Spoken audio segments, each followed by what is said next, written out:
靈交響曲。為誰爭戰？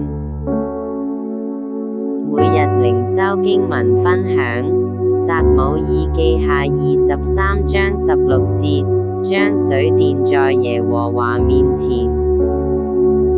大衛王對着他的承繼者所羅門讚美神的救恩，在他所經歷的一切患難中，都在顯明耶和華神在掌管，因着神與他立約，他凡事要依靠耶和華。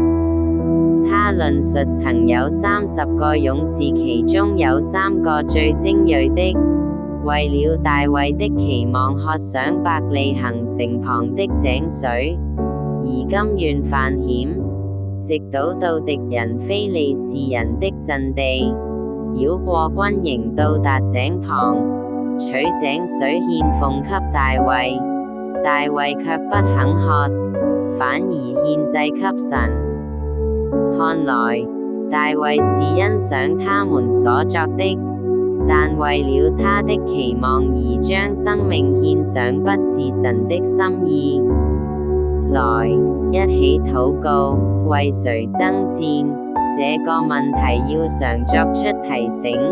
當要進行任何事的時候，首先不是看人的意見，而是先尋求聖靈的帶領。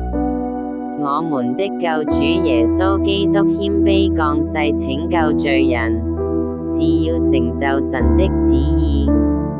謙卑在主的跟前，信服是神的心意，求聖靈引領提醒我們來進行神的使命。